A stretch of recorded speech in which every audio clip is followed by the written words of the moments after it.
Good evening guys, ako nga pala si Galang Messenger. At samahan nyo ako ngayong gabi, bibili lang ako ng ulam. Dito nga pala ako ulit dumaan sa may ginagawang Manila Water.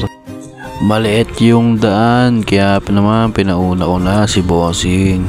Pupunta nga pala ako ng palengke kasi bibili ako ng KFC.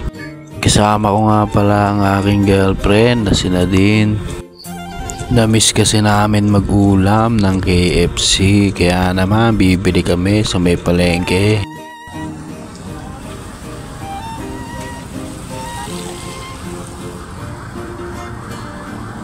Dito nga ay nakabili na kami ng KFC. Kanto Fried Chicken kung tawagin. Hindi yung KFC na fast food. Dito nga ay sa highway kami dumaan. May ipapakita daw kasi si Geraldine sa inyo. Magpipiesta kasi dito kaya madami ng bilihan. Ganto dito sa amin pag magpipiesta. Marami kang gagalaan. Kaya naman niliko ko na para mapakita sa inyo kung ano yung mga tinda. Hindi pa nga bukas lahat yung mga tindahan kasi nagtatayo pa lang yung iba. Pero sobrang dami niyan at mapupuno yung gilid ng simbahan. Paikot nga pala yan yung gitna simbahan. At ayan, nagtatayo pa nga lang sila kuya ng tindahan. Marami na rin tinda tulad ng mga damit pambata.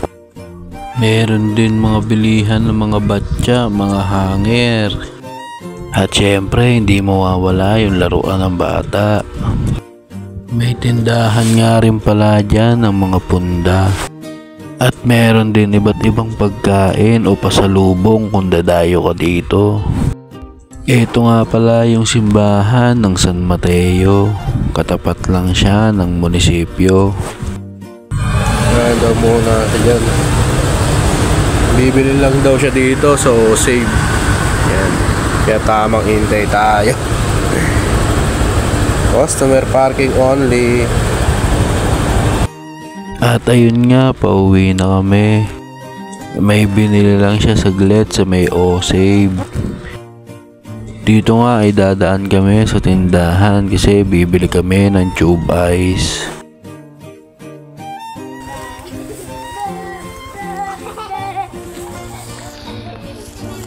Andito na nga pala ulit kami kung saan yung dating kalsada naging iskinita.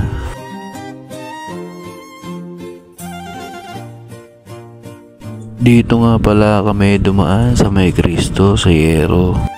Tapos lumabas lang kami dito sa may basketball court.